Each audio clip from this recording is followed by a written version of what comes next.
Bonsoir. Des cas de violence récurrents d'agents de force de l'ordre sur des populations civiles ont été relevés cette année. Comment comprendre cette attitude? On en parle dans notre petit débat. Et ce soir, nous nous intéresserons au MGC, Mouvement Génération Capable. Pour en parler, nous recevrons Boga Sako Gervais. Il est président du FIDOP, la Fondation ivoirienne pour les droits de l'homme et la vie politique, qui était à l'Assemblée générale constitutive du mouvement. C'était le 25 septembre dernier. Analyse pertinente et débat constructif. Ce qu'il faut retenir de l'actualité, c'est dans notre live talk. Bienvenue.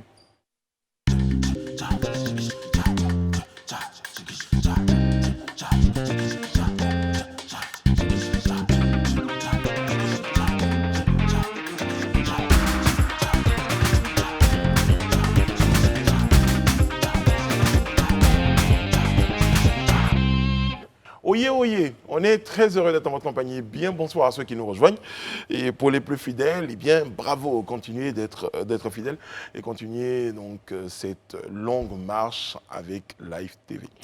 Ce soir, sur ce plateau, pour nous accompagner, il y a Monsieur André Bois. Bonsoir, comment allez-vous André? Bonsoir Brice, ça va plutôt bien. Très Bonsoir bien. à vous, chers téléspectateurs. Élisée Boloube, désormais fidèle, habitué, résident. Chez les DJ, on dit que vous êtes un DJ résident. Voilà, parce qu'il y a des DJ invités, vous êtes un résident. Comment ça va hein? Je vais très bien, Brice. Merci beaucoup. Merci. Bonsoir aux téléspectateurs aussi. C'est ça. Hier, on a salué André, pour la petite histoire, on a salué quelqu'un, un professeur d'EPS, Oui. Achille. Achille Brou, Voilà. du collège moderne Django Kro, dans la sous-préfecture de Dimbo Kro. Ah, c'est loin. Hein? Élisée, il a son nouveau club de fans, en fait. Merci encore pour les mots aimables, Achille. Merci. Madame Bleu, comment allez-vous? Très bien, et vous-même? Merci de vous retrouver. En tout cas, merci pour l'amour des téléspectateurs d'être présente en fonction. En tout cas, merci. Il m'inspire, il me motive. Il vous motive. Hein? Oui, tous très les très jours. bien. Bravo, merci. Alors, messieurs, tout de suite, on va partir pour notre petit débat juste après le jingle.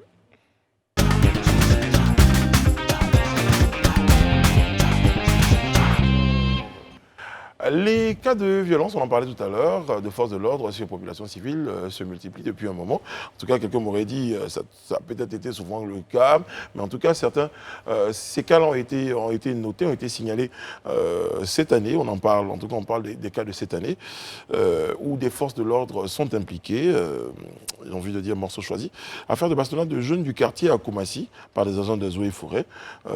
On parle de ce jeune...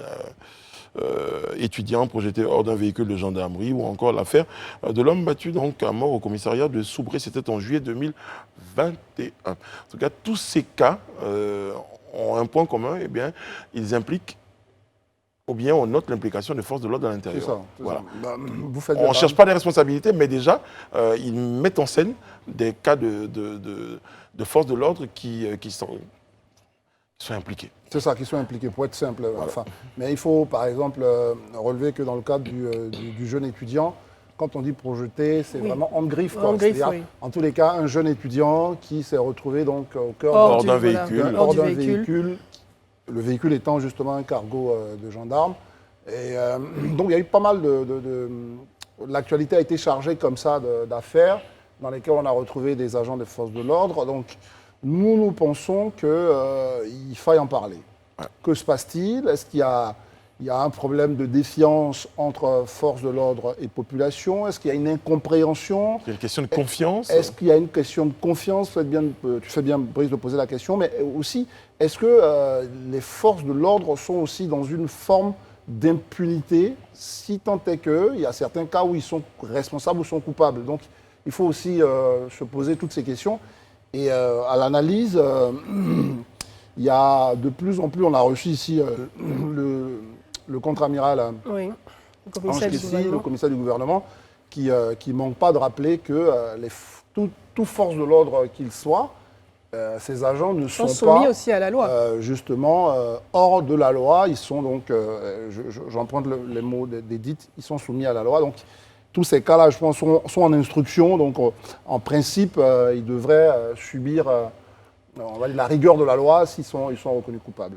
Après, je pense que c'est pas des cas nouveaux, c'est pas un phénomène nouveau. C'est vrai que depuis le début de l'année, on a eu des cas qui ont été beaucoup plus mis en lumière parce que, bon, assez flagrants, comme le cas des élèves gendarmes qui sont pris à certaines populations à Djamé 220 logements, où il y a même eu lors de leur marche punitive à Daloa, vers Daloa, il y a eu malheureusement un décès. Il y a eu bien d'autres cas comme ce que tu viens d'énumérer. Ce n'est pas nouveau, mais derrière, ce qu'il faut peut-être essayer de comprendre, c'est pourquoi on se retrouve encore dans des situations où, malgré la présence et des actions on va dire de sanctions qui sont menées par le tribunal militaire d'Abidjan, parce que le tribunal militaire d'Abidjan travaille, on le voit notamment grâce à tout ce qui publie au niveau des réseaux sociaux de ce tribunal, avec Ange Kessi, le commissaire Ange Kessi, le commissaire du gouvernement Ange Kessi à la barre. On voit également que beaucoup de plaintes sont, c'est vrai, déposées, mais il y a également des actions on va dire de sanctions qui sont prises. Donc derrière, c'est de comprendre pourquoi on a encore ce problème peut-être de confiance, qu'on peut appeler peut-être problème de confiance entre les populations et les forces de défense, on ne cherche pas à trouver la responsabilité, mais de comprendre vraiment cette histoire de problème de confiance. Vous allez déjà un peu loin, Madame Bleu, quand vous dites pourquoi des questions de confiance. On a juste envie de dire pourquoi ça arrive, Élisée Boulouglou. Oui, déjà la question est très bien posée. Hein. Pourquoi ça arrive? Mais avant qu'on ne puisse poser la question, moi je veux qu'on établisse le constat. C'est déjà un choc en fait. Vous voyez, dans l'opinion nationale, dans l'opinion publique, c'est toujours un choc de voir des agents de l'ordre impliqués dans des violences. Surtout des violences qui conduisent à des morts d'hommes. Alors qu'ils sont censés nous protéger. Parce que c'est ce qui n'est pas normal en fait. La normale voudrait plutôt que les agents des forces de l'ordre soient de nature à nous protéger contre l'agression. Mais quand on rentre dans une situation où c'est ceux-là qui sont censés nous protéger, qui deviennent pour nous, je dirais, les forces belligérantes, ça devient un peu compliqué. Parce qu'on estime que la force est de leur côté. Voilà, donc ça devient un peu... C'est toujours un choc. Vous voyez, les violences, les meurtres et autres, c'est des choses qui arrivent dans les sociétés. Je prends un exemple simple. Vous avez vu en fait ce qui s'était passé aux États-Unis à l'époque avec la situation qu'a créé les Black Matters et autres, tout ça. Black Lives Matter. Les gangsters, on est tous témoins. Chaque jour qui se passe, il y a des gangsters qui commettent des violences et autres, tout ça. Mais ça n'a pas autant d'impact qu'un policier qui abat un civil. Parce qu'en réalité, ce n'est pas ce qui est normal. C'est le contraire plutôt qui devait être admis. Donc aujourd'hui, quand on se trouve dans une telle situation, c'est choquant. Vous dites admis, vous non, bon, admis, je ne veux pas dire que c'est ce qui est... C'est pas qu'on encourage les gens à le faire, mais on estime que... C'est ce qu'on peut comprendre. C'est ce qu'on peut comprendre, voilà. C'est comme le dit bien André, c'est ce qu'on peut comprendre. Donc vous voyez que c'est toujours un choc de voir les gens mourir dans les locaux de la police, de voir des gens qui... Bon, concernant le jeune Tia, par exemple, bon, là, les versions se confrontent, parce que là, la gendarmerie a produit un communiqué selon lequel le petit se serait jeté de la voiture. Alors qu'aujourd'hui, le petit Tia et ses parents portent plainte devant le tribunal militaire parce que selon lui, il aurait été projeté du véhicule. Donc vous voyez, ça devient un peu un choc. Et moi, je vais plus loin pour dire qu'aujourd'hui, c'est tellement choquant. Imaginez, chaque fois on regarde sur les réseaux sociaux, on voit des personnes, des citoyens qui félicitent un agent de force de l'ordre, par exemple, qui lui est venu en aide, en le sécurant pour peut-être essayer de... Alors qu'en réalité, c'est ce que l'agent de force de l'ordre devrait faire. Mais aujourd'hui, c'est devenu tellement inhabituel qu'on commence... C'est une bonne chose. Oui, je suis d'accord que exprimer les reconnaissances, c'est une bonne chose. Mais vous voyez, finalement, ce qui devait être la normale est prise comme quelque chose d'extraordinaire. Alors que ce qui devait être la normale, parce qu'aujourd'hui, les esprits sont choqués de voir ces gens de situation de violence. Je pense que pour les forces de défense et de sécurité et les autorités qui les encadrent, c'est l'occasion, en tout cas, de pouvoir prendre conscience et de maintenir ce dialogue entre eux et les populations. Parce que, comme tu l'as dit, parfois les versions divergent. Les populations qui sont dans ces cas, dans ces situations de confrontation, ne se sentent pas forcément en sécurité. On peut le comprendre pour certaines, par exemple. Donc, elles ne se sentent pas en sécurité. Elles ont l'impression ou elles ont peur de subir un abus de pouvoir ou bien de subir également la solidarité, la fameuse solidarité entre forces de défense et de sécurité. Donc, on passe comme ça qu'il y a très peu de... En tout cas, on le voit, il y a très peu de personnes qui vont porter plainte régulièrement lorsqu'elles sont victimes d'abus, par exemple. Donc, c'est surtout de maintenir ce dialogue, de créer ce dialogue avec les populations pour essayer de les mettre en confiance derrière. Puisque Edith parle de solutions, moi je pense que, parce que j'ai fait le constat sans me prononcer véritablement, je pense que on doit changer de logiciel au sein des forces de l'ordre. C'est-à-dire qu'il faut que nos officiers, enfin l'armée, la police, la gendarmerie, et puis les politiques aussi changent un certain nombre de choses. Je prends l'exemple des rafles, les rafles systématiques. Ça existait culturellement dans des pays comme la France, les rafles rappellent des choses assez Oui, douloureuses. lié à la Deuxième Guerre mondiale aussi. Et ils ont changé leur façon de faire. Je ne sais pas, aujourd'hui, avec le modèle de sécurité qu'on a mis en place, franchement, je ne comprends pas la nécessité d'une rafle. J'aimerais un jour avoir peut-être des forces de l'ordre pour en parler, mais sur ça, je vais quand même très rapidement. C'est-à-dire que déjà, chaque fois qu'une patrouille ou des forces de l'ordre sont en mission dans l'espace public, c'est qu'ils sont missionnés officiellement. C'est-à-dire qu'ils ont une feuille de mission, une feuille de route exacte qui fait que soit ils sont commis pour le contrôle des véhicules ou de leurs papiers ou de l'état des véhicules, soit ils sont commis pour contrôler les papiers des uns et des autres, soit ils sont commis pour une enquête parce qu'ils sont en train de rechercher quelqu'un, etc. Je dis qu'on ne peut pas être dans l'espace public en tant que force de l'ordre et être là pour tout et n'importe quoi. C'est à ce moment qu'arrivent les abus. Vous estimez qu'il y a des barrages de temps en temps qui ne tiennent à rien du tout? Bon, déjà que nous-mêmes, le citoyen, c'est très difficile même qu'un agent des forces de l'ordre, quand on lui demande, moi je suis dans ma voiture par exemple, quelqu'un me demande, il m'arrête, il me demande, bon monsieur, très bien. Quelle est la raison? Quelle est la raison? Vous êtes commis à quoi sur la voie? Est-ce que vous êtes là parce que vous menez une enquête pour rechercher quelqu'un? Auquel cas, vous regardez mon visage, je ne suis pas le monsieur, vous me laissez partir. Parce que qu'est-ce qu'ils vous font à demander mes papiers par exemple? Il y a tout ça, c'est-à-dire qu'à un certain moment, la question même de nos droits doit être au cœur même de la formation des agents de police. Il faut qu'ils sachent ce pourquoi ils sont là. Prenons le cas du jeune tir, vous en parliez tout à l'heure. On nous dit, bon, il avait porté un habit de treillis militaire, machin. Et que le port de la tenue Bon, ça, est illégal. Moi, je veux savoir. Oui. Ça ne peut pas valoir une convocation du jeune pour se présenter dans un poste de police, une verbalisation. Non, peut-être qu'ils ont tenté de... Parce que je crois qu'ils étaient à plusieurs pour... Oui, c'est peut-être une interpellation. Mais bon, c'est un on peu ne peut fort pas quand même. interpeller. Je ne suis pas convaincu que quand quelqu'un est dans une tenue militaire, un jeune qui a une tenue militaire à qui on demande peut-être un papier, je ne suis pas convaincu que ça nécessite qu'on l'embarque dans son cargo, alors qu'on n'est pas face vraiment délibérément ou à quelque chose d'extrêmement grave. Au point où il faut l'embarquer. Et c'est pas assez clair parce qu'on a des artistes qui portent des tenues militaires aussi, des prestations et tout ça. Non, on est d'accord que c'est interdit. En tout cas, oui, on est d'accord que c'est interdit. Maintenant, moi, la question que je donc, pose... vous voyez, vous imaginez donc cette patrouille-là, voyant ce jeune homme avec une tenue militaire. C'est un exemple que je donne. Oui, sinon en train de dire, s'il vous plaît, donc vous êtes convoqué, passez au poste de gendarmerie pour répondre à vos actes. Ces papiers, on demande, oui, enfin on demande ces... Mais même pourquoi? Attends, vous pensez que tous ceux qui commettent un acte délictueux dans l'espace public sont immédiatement embarqués pour le poste. Mais il y a des gens qui n'ont pas leur permis, on vous demande d'aller le présenter à un poste de police. Enfin, il y a plein de choses. Mais c'est peut-être parce que vous avez une certaine traçabilité. Peut-être que sur mais donc c'est à nous de faire le travail. Ce n'est pas aux citoyens, à un certain moment, j'allais dire, c'est à la police ou à la gendarmerie de mettre en place le nécessaire, au ministère de la Sécurité, de mettre le nécessaire pour tracer le citoyen. Une chose est sûre, il y a peut-être une vraie crise, je ne sais pas si vous parlez d'une vraie crise de confiance entre la population et les forces de l'ordre. J'en veux pour preuve le fait que l'opération Épervier, vendredi dernier, était à une phase de son déroulement.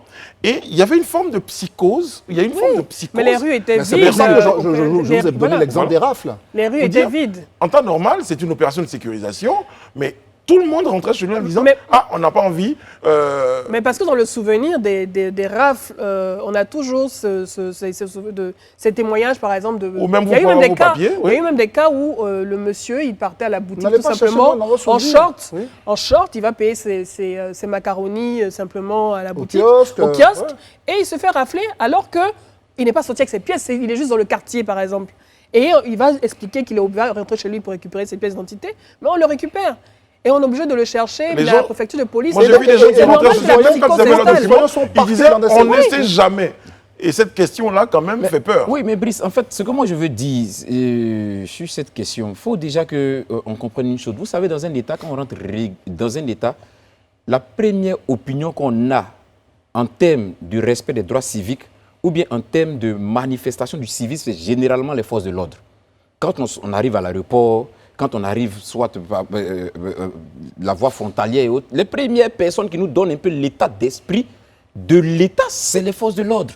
Donc si les forces de l'ordre n'ont pas cette discipline, n'ont pas la faculté de créer, comme vous le dites si bien, cette confiance avec les populations, combien de citoyens, quand ils sont au volant, et que tout de suite les forces de police ou bien d'autres forces les arrêtent, sont toujours sur la défensive. Il y a une crispation. Il y a déjà les citoyens sont déjà sur la défensive.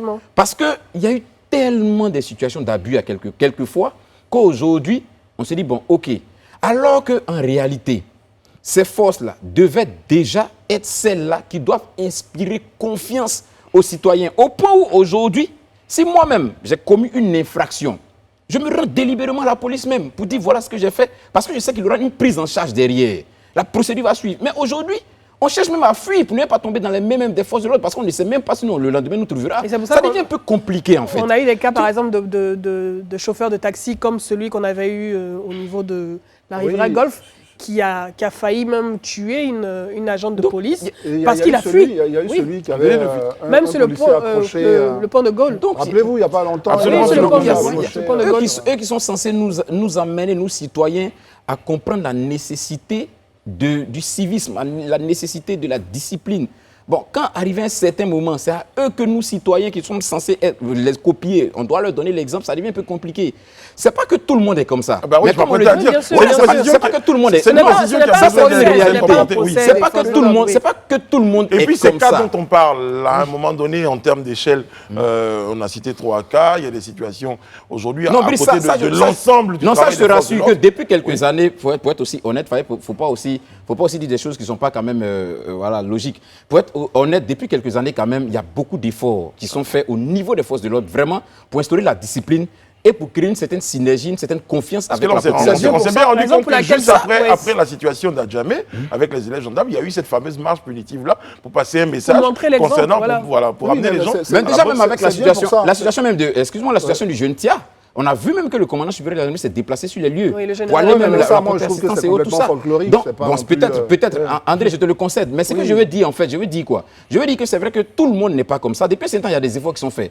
Mais comme on le dit, tant que une force qui est censée être une force de défense publique, une force qui doit quand même nous aider à avoir une certaine, à respecter un certain code civique, tant que parmi le lot, il y a encore des gens qui ne sont pas dans les rangs, ça devient un peu difficile. Mais ça ne veut pas dire qu'on accable toute la corporation. Non, parce que nous, on a participé à des séminaires avec, ou bien on a vécu avec des corps habillés, on a eu l'assistance de certains corps habillés, mais c'est extraordinaire.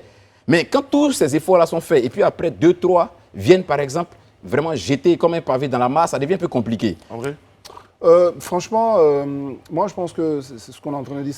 La question, ce n'est pas des brebis galeuses. Moi, je pense que c'est un système on doit revoir. L'exemple des RAF, vous parlez de ce qui s'est passé vendredi dernier. Effectivement, la direction générale de la police nationale a annoncé une conférence de presse et que, voilà, donc déjà, et toute la communication même autour, et qu'à la suite de la conférence de presse, il y aurait donc des patrouilles dans la ville, etc. Patrouilles générales sur le territoire national. C'est ça qui... C'est pour ça que j'insiste sur même notre modèle. Je ne vais pas dire on doit revoir... Chaque fois qu'on parle de plan stratégique de sécurité, on est toujours dans l'idée que ça va être une question de moyens, tout ça. Mais c'est aussi comment on change même notre... Je ne sais pas comment je vais appeler ça, notre dogme en matière de sécurité. C'est-à-dire qu'aujourd'hui, il faut qu'on modifie notre approche. Rappelons-nous une chose, Brice, et c'est important.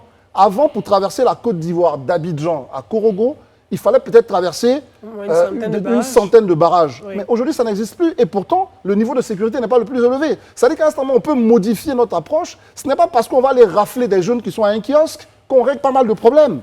C'est ça que je veux dire. Donc ça veut dire que les spécialistes de la sécurité peuvent aujourd'hui trouver des moyens. Mais la rafle fait partie des moyens aussi, André. Non, mais ça crée surtout la peur auprès des populations. Ça fait mais ça fait partie de les criminels.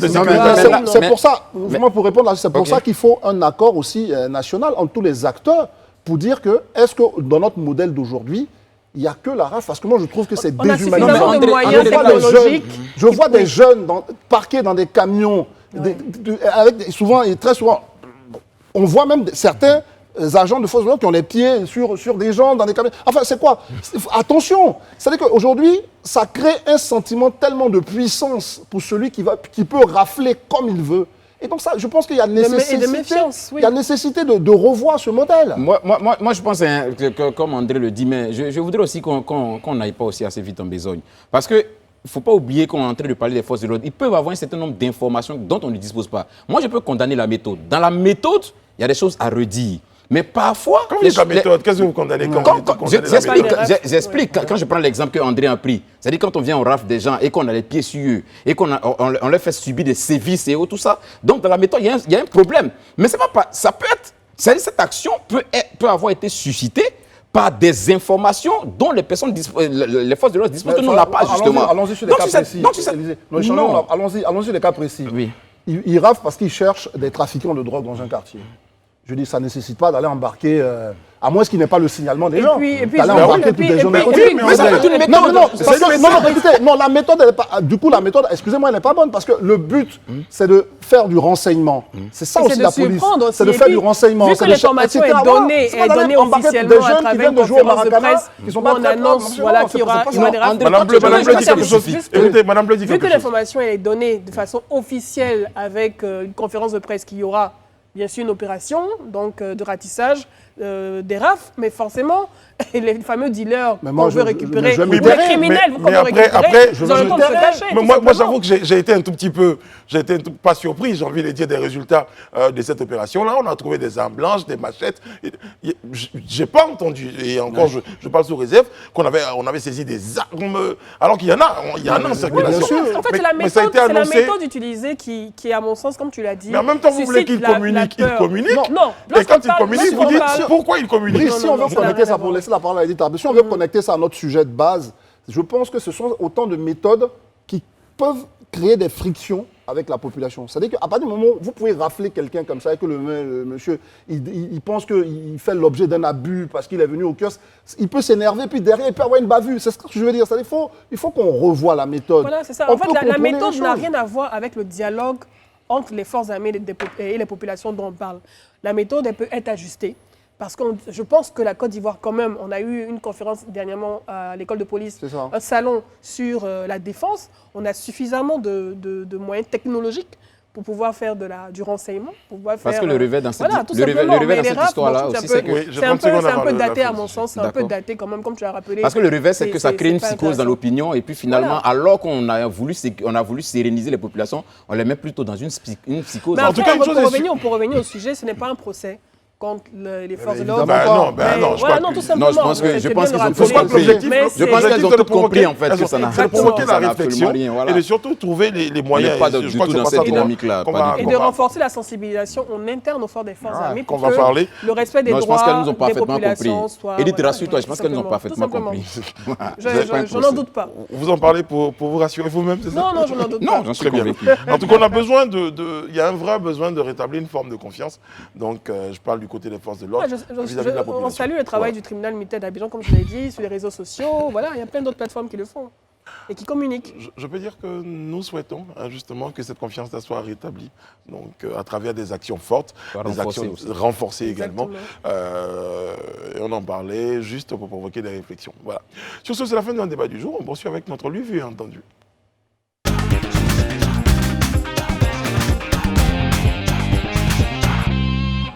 Madame, messieurs, notre lu, vu et entendu est une déclaration du chef de l'État à la une du quotidien Le Jour Plus, donc, qui reprenait donc un article du quotidien Jeune Afrique concernant donc le président de Laurent Gbagbo, l'engagement de Laurent Gbagbo pour la réconciliation nationale.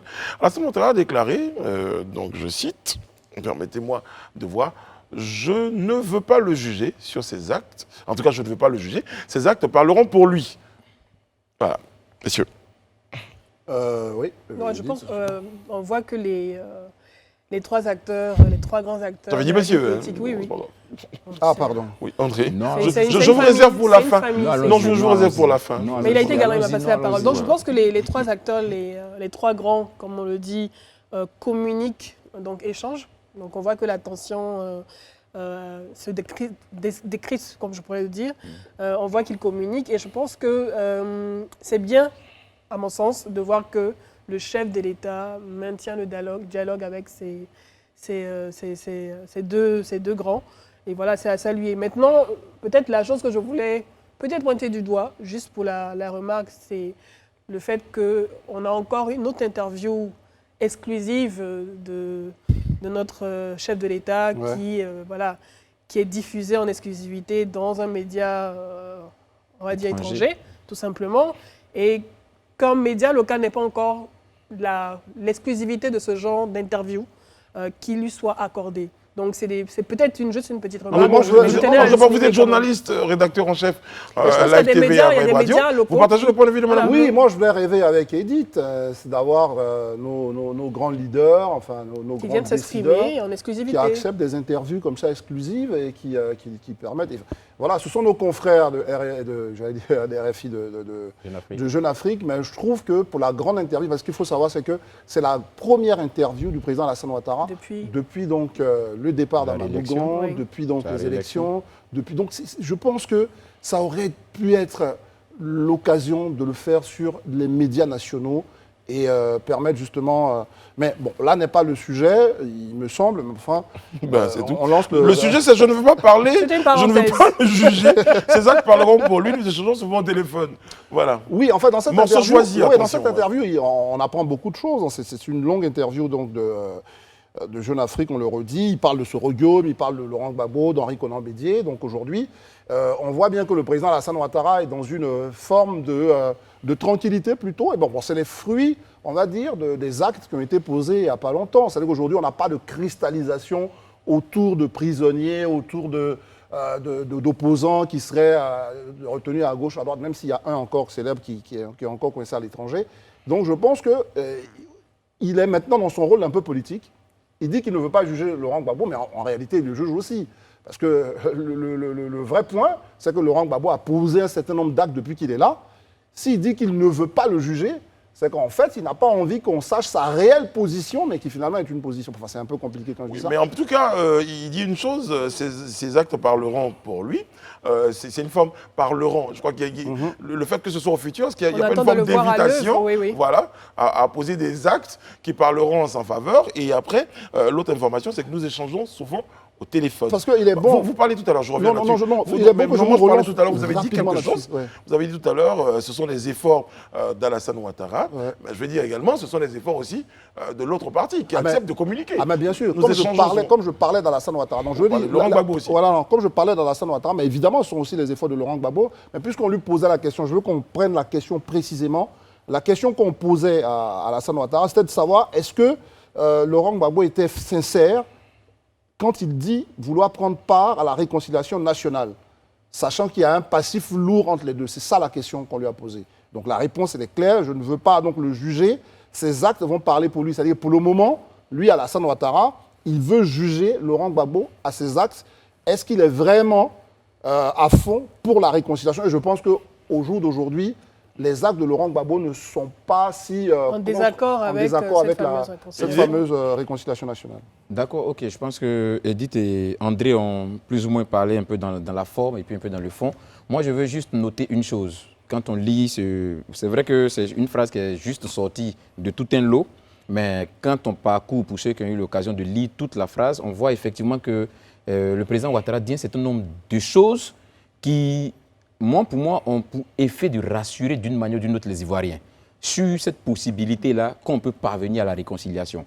Parmi ces choses, par exemple, lorsqu'il dit qu'on se parle régulièrement, on s'appelle au téléphone, on se parle au téléphone régulièrement, c'est des choses que, bon, sur la place publique, personne ne le savait, mais c'est dit que quand même le dialogue n'est pas rompu. C'est-à-dire que le dialogue a été rétabli depuis la dernière fois certainement et que le dialogue continue. Comme on le dit très souvent, même quand on est face à une crise ou quand on est face à des situations délictueuses ou bien des situations un peu difficiles, on finit toujours par s'asseoir et discuter. Donc ça, c'est déjà une très bonne chose. Le fait déjà que le dialogue continue d'exister entre ces différents leaders, parce qu'il a aussi évoqué le cas Henri Konan Bédié. Donc le fait déjà que le dialogue existe entre ces trois personnalités, pour moi, c'est déjà une très bonne chose pour ce qui concerne la situation sociopolitique, l'environnement sociopolitique de la Côte d'Ivoire, pour dire que vraiment, il y a une volonté. Il y a une volonté manifeste vraiment d'apaiser la situation et de permettre qu'une certaine sérénité vraiment s'installe au niveau de la population. Je te rejoins dans ce point, quand tu parles de rassurer, ce ton rassurant qu'il a employé lorsqu'il s'est exprimé sur Henri Konan Bédié et Laurent Gbagbo. Il a même rappelé, en tout cas, qu'il a donné des instructions, comme il a dit, pour que Laurent Gbagbo, le président Laurent Gbagbo, reçoive tous les avantages et toutes les considérations qui sont dues à son rang. Et savoir également que même dans l'intimité des deux autres présidents, il a même eu à échanger avec le président Henri Konan Bédié qui a été frappé par un deuil récemment. Je pense que c'est rassurant de voir que ces trois communiquent. Après, comme tu l'as dit, n'a pas prévu de juger, il va les juger par ses actes. Donc, on attend de voir ce qui va se passer pour la suite. On va garder cette note de ces d'optimisme trois personnes. là, on va garder cette belle coloration pour marquer la fin de la première partie de notre live talk. On se retrouve juste derrière pour recevoir notre invité.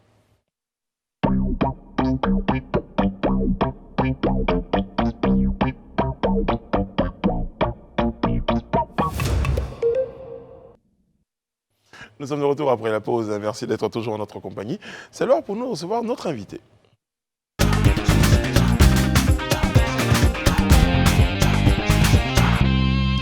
Monsieur Boga Sako Gervais, il est président de la Fondation ivoirienne pour les droits de l'homme et la vie politique. Bonsoir, monsieur Boga Sako. Bonsoir, cher On ami. retrouve avec toujours beaucoup de plaisir sur notre plateau. Mais c'est moi. Votre dernier passage a été salué par de nombreux téléspectateurs. Donc, Merci nous sommes beaucoup, très heureux de vous accueillir. c'est un plaisir. Merci beaucoup de me recevoir. Très bien. Et je vous précise qu'à vos côtés ce soir, nous devions avoir Madame Crédit. Son service de communication à quelques minutes de l'émission nous a partagé le fait que Madame Crédit ne s'est pas bien portée, elle avait piqué même une crise. En tout cas, on lui souhaitera un prompt rétablissement. C'est bien dommage parce que le sujet, c'était surtout elle. On l'attendait, oui. Voilà, c'était elle, puisqu'elle est la présidente de ce dont nous devons parler. Mais justement, on a des raisons de vous recevoir, monsieur Boga Sako, justement parce que vous étiez présent au congrès du MGC le samedi 25 septembre dernier. Ma première question, c'est qu'est-ce que vous y faisiez? Qu'est-ce qui justifie votre présence à ce congrès?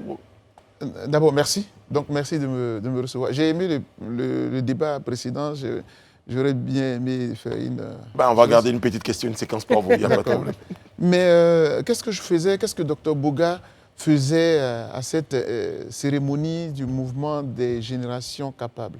C'est une question pertinente, d'autant plus que le 9 août dernier, j'étais invité au Palais de la Culture par le président Laurent Gbagbo, puisque membre fondateur de EDS, la plateforme qu'il a défendue. Donc j'étais invité là-bas et quelques temps après, j'ai démissionné de EDS, j'ai rendu ma démission pour revenir pleinement à mon activité de militant des droits de l'homme. Parce que, tenez-vous bien, EDS que nous avons créé avait une coloration politique, puisque nous avons défendu le président Laurent Gbagbo en tant qu'homme politique.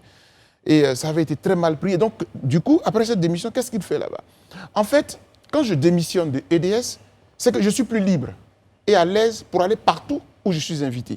N'oubliez pas que j'ai créé une structure qui s'appelle la Fondation ivoirienne pour l'observation et la surveillance des droits de l'homme et de la vie politique. Parce que j'ai fait le constat, après 30 ans de militantisme, que c'est la classe politique qui est la plus grande promotrice, provocatrice des violations des droits de l'homme. En Afrique, c'est lorsque les politiques sont en crise, en guerre, que la société est menacée, que les droits de l'homme sont violés. Donc, moi, dans ma réflexion, après la LIDO, la PDH et tout ça, je dis, créons une structure où on va parler aux hommes politiques, on va les former. Ils ne savent pas ce que c'est que la démocratie, ils ne savent pas ce que c'est que les droits de l'homme. Or, on est au XXIe siècle. Vous ne pouvez pas diriger un pays si vous ne savez rien des concepts des droits de l'homme. Donc, pour moi, c'est cela. Est-ce que vous pensez que les hommes politiques, depuis ces nombreuses années, ils vous écoutent avec tout ce que vous faites comme action de militantisme pour les droits de l'homme? Oui, mais ils sont obligés de nous écouter. Puis en même temps aussi, les générations évoluent.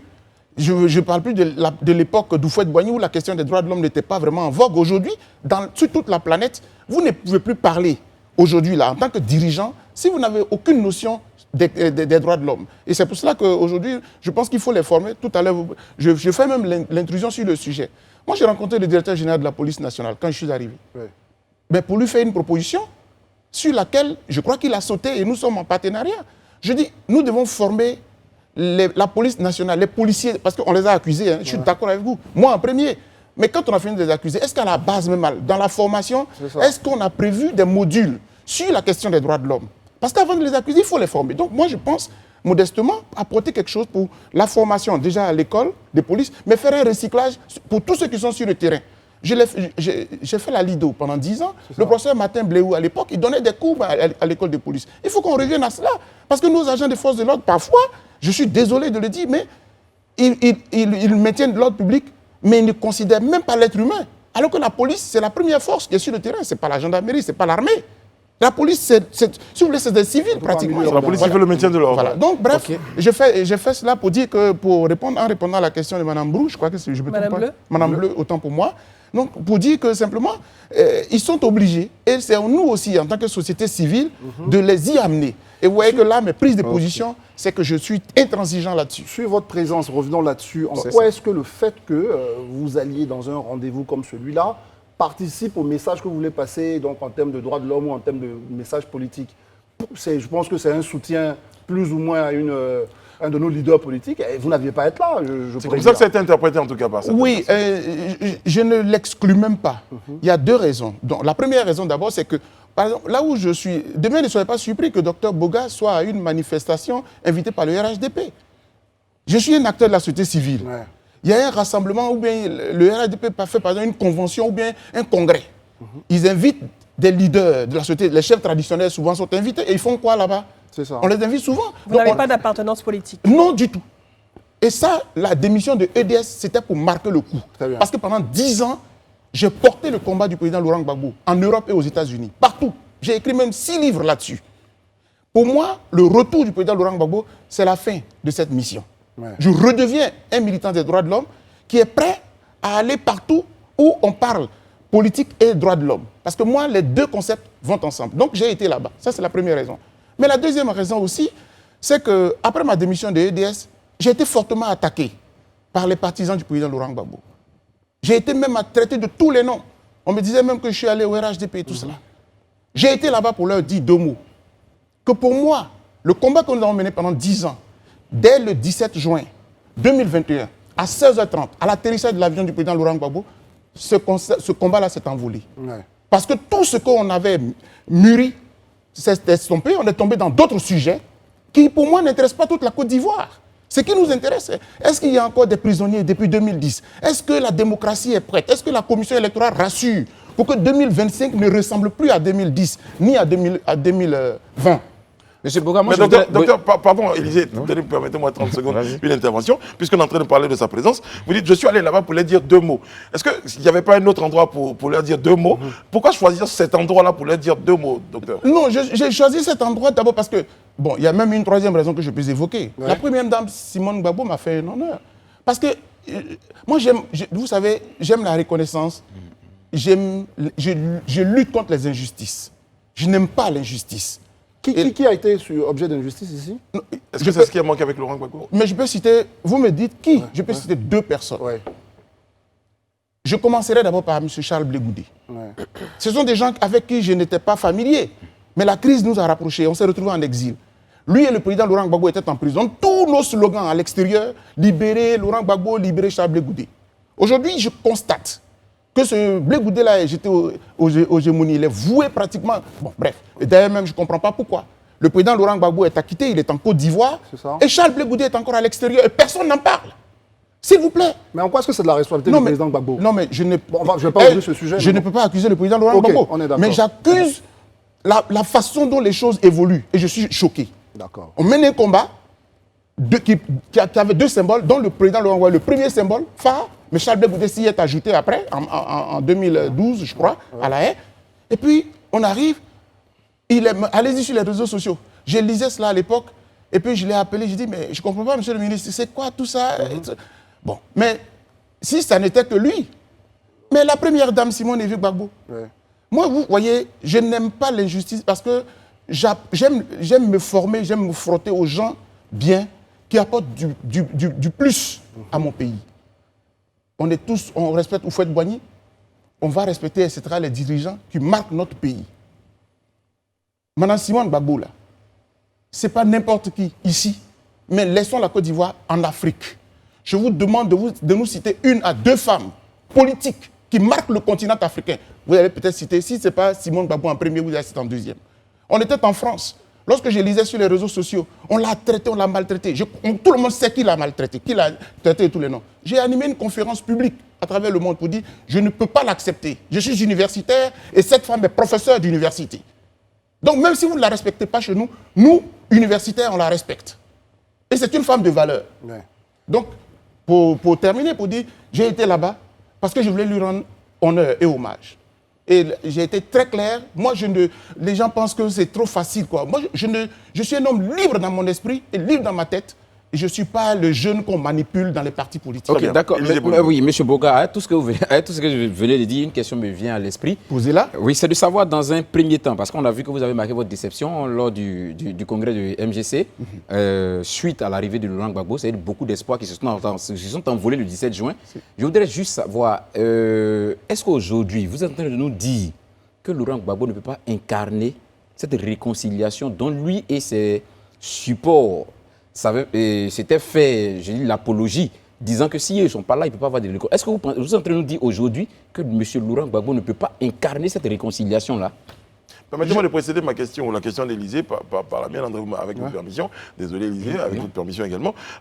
Qu'est-ce qui justifie d'ailleurs cette déception dont vous avez parlé, avant peut-être de répondre à la question? Non, vous avez parlé de cette déception. Donc, c'est-à-dire que, alors, quand je donne l'image de l'atterrissage de cet avion, parce que c'était public, c'était mondial. D'ailleurs, même à un moment donné, je me disais, je n'ai jamais vu un président de la République, même ancien président, rentrant dans son pays, qui était aussi suivi que le président Laurent Gbagbo à travers tout le monde. Aujourd'hui, dans les réseaux sociaux.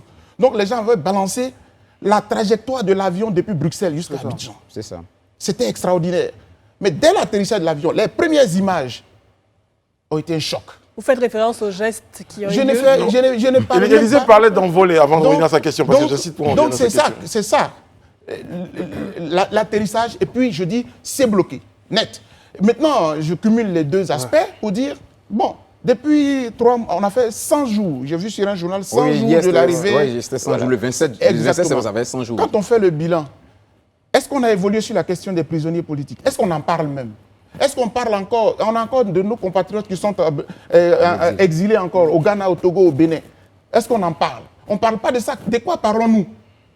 La guéguerre, Afi, la guéguerre, Simone, tout a été réduit. Et moi qui suis pas venu dans le combat pour rentrer dans tous ces détails-là, moi je suis un acteur de la société civile qui me suis engagé parce que le président de mon pays a été bombardé par la communauté internationale.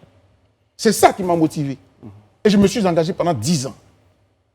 Et quand tu le fais, tu en parles, on dit non, il ne faut pas parler, mais attendez, qui est plus légitime que nous autres pour parler?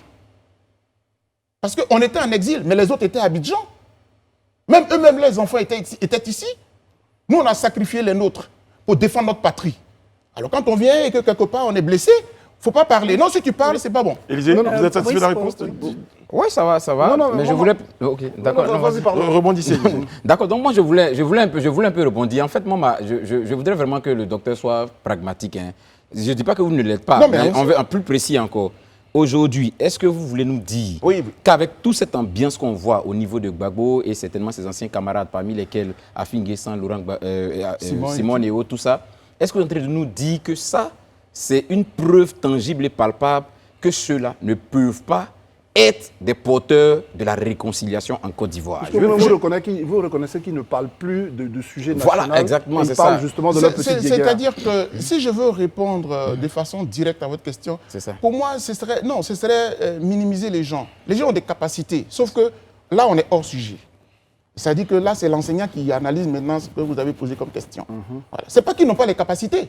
Ils les ont. Le président Laurent Gbagbo, il parle tout de suite. Et puis vous allez voir. C'est pour ça que je dis les trois. Je pourrais même sortir un autre livre sur cette question-là. Les trois ont un charisme extraordinaire. Les trois. Pendant 30 ans, ils ont hypnotisé toute la Côte d'Ivoire. On meurt même pour eux. Les trois là, qu'ils utilisent ce génie-là pour réconcilier ce pays. Et quand je parle maintenant, je ne parle plus même de M. Gbagbo seul. C'est parce que quand je suis arrivé ici en Côte d'Ivoire, mon premier message c'était de dire que les trois se rencontrent, les trois se parlent là. La Côte d'Ivoire est tranquille. Tout à l'heure vous embarriez, tout à l'heure vous de débat. Parce que les trois nous tiennent. Mais à un moment donné, si les trois bloquent tout, on fait quoi? À un moment donné, il faut que nous aussi, nous prenions nos responsabilités. On dit, quand vous dites ça, non, vous voulez... Non, mais la Côte d'Ivoire ne va pas se limiter à cela. Ça fait 30 ans que notre jeunesse, nos vies sont paralysées pour ça. Donc, aidez-nous. C'est le message que je leur ai toujours envoyé. Aidez-nous à aller de l'avant. Mais si vous ne pouvez pas nous aider aussi, on ne va pas mourir en même temps. Docteur Boga, marque une pause et on revient juste derrière. Merci.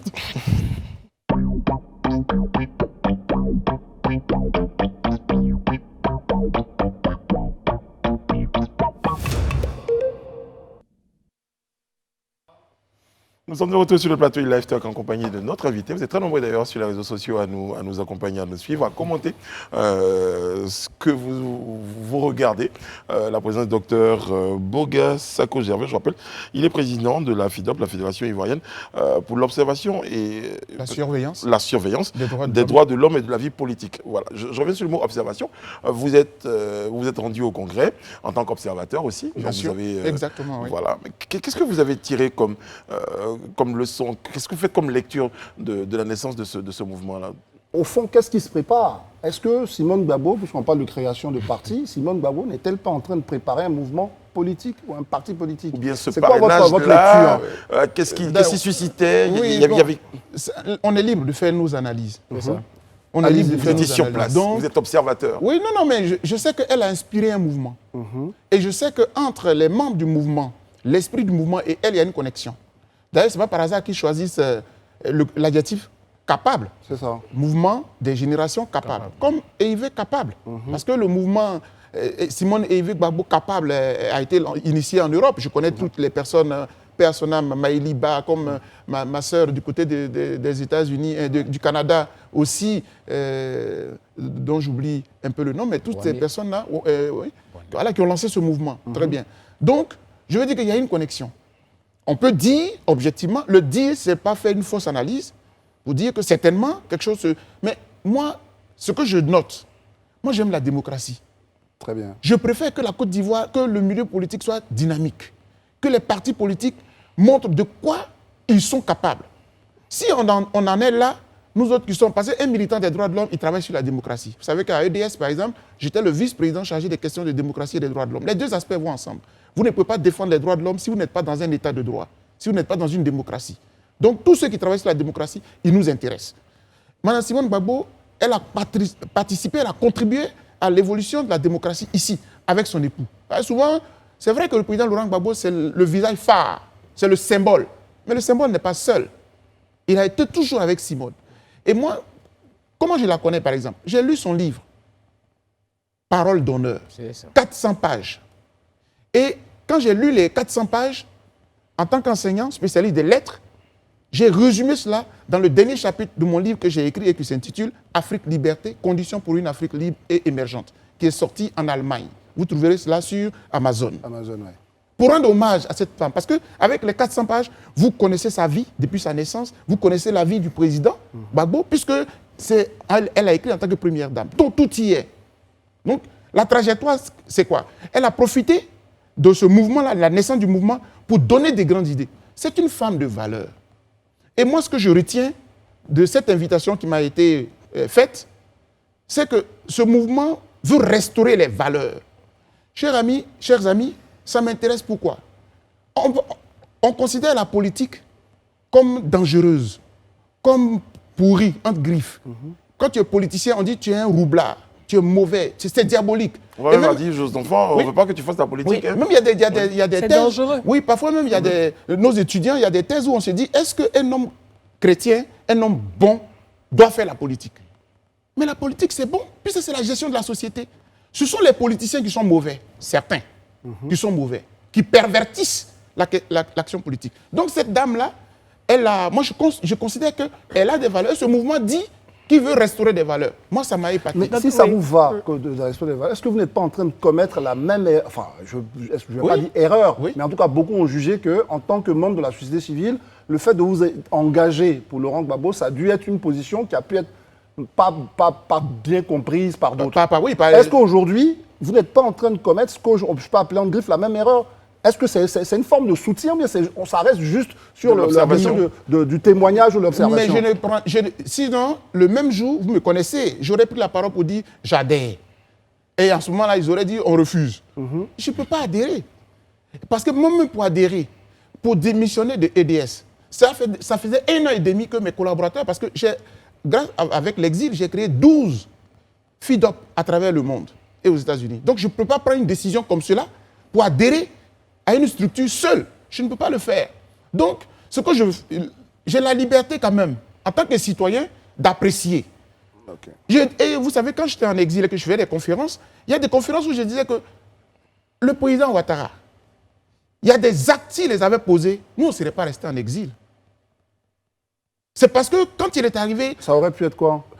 non, les actes qu'il avait posés. Ça veut dire que quand il est arrivé, s'il avait ouvert les bras à tous ceux qui avaient fui, allé en exil, etc. C'est ce qui s'est passé parce qu'il y a beaucoup qui sont rentrés Non, très tôt. bon, je ne reviens pas sur cela, D'accord, ok. parce que, voilà, sinon je ne serais pas resté en exil. Je l'ai D'accord. dit. Et Non, voilà. non, Il y a eu- c'est pour juste il y a vous eu, faire voilà, réagir mais- là-dessus. Parce que hein, la c'est- preuve c'est- aujourd'hui, ouais. il a voulu que nous rentrions, nous sommes rentrés. C'est ça. Vous comprenez qu'il a voulu aujourd'hui, là, que le président Laurent Gbagbo rentre, il est rentré. Parce qu'il a été acquitté, c'est depuis le 15 janvier 2019 C'est ça. qu'il a été acquitté. C'est ça. Il était à Bruxelles. On négociait les passeports et tout. Donc ne faisons pas revenir les débats. C'est ça. Ok. Docteur Boga, on sent que vous avez beaucoup d'admiration et de respect pour Madame Simone et Yvick Gbagbo. Vous avez beaucoup de verve également à son endroit. Est-ce que si elle décide de créer son propre parti politique et qu'elle vous fait appel en tant que conseiller, vous accepteriez sa proposition? Mais un militant des droits de l'homme, il est conseiller de tous les hommes politiques. Normalement, Tant qu'à faire, Alassane Ouattara vous appelle. ils doivent même nous consulter Ouais. sur des questions de droits de l'homme. Ils doivent nous consulter. Mais est-ce que c'est facile de séparer Oui, vos l'homme de convictions droit personnelles, à ouais. politique d'un mouvement parti politique? C'est-à-dire que, alors, un militant des droits de l'homme, c'est quoi? C'est pas la police, c'est pas la gendarmerie. C'est de faire en sorte que les droits de l'homme soient respectés. Mais comment on fait pour les faire respecter? On fait du lobbying. C'est ça. Voilà. Par exemple, quand il y a une violation des droits de l'homme tout de suite qui est commise, on parle d'un cas de viol, par exemple, etc. Je suis informé. La première réaction, c'est quoi? C'est de saisir les autorités. Donc, en fait, entre la société civile même et le militant des droits de l'homme et les autorités, il n'y a pas de hiatus, il n'y a pas de scission. C'est parfois que les dirigeants nous prennent pour des adversaires, puisqu'on critique. C'est ça. Voilà. En fait, donc, je veux dire à ma chère voisine que, à la vérité, non, moi, je serais conseiller qui Non, parce que Qui vous la consulte. confusion ici, consulte. peut-être, c'est le Ok. fait que, dans notre esprit, c'est le fait que, c'est vrai, faites montre d'une admiration pour quelqu'un qui est notoirement de gauche, on le sait, mais on ne vous a pas entendu être si dithyrambique pour quelqu'un de droite. C'est ça qui Mais est-ce que vous avez... on peut se poser la Non, question. mon cher André, est-ce que vous avez suivi, quand je suis arrivé en Côte d'Ivoire, le 9 juillet 2021, j'ai été reçu quelques semaines après à Daoukro, chez le président Henri Konan Bédié. Il m'a fait cet honneur de me recevoir d'abord et même de m'inviter à déjeuner. C'est un honneur. Mais pourquoi?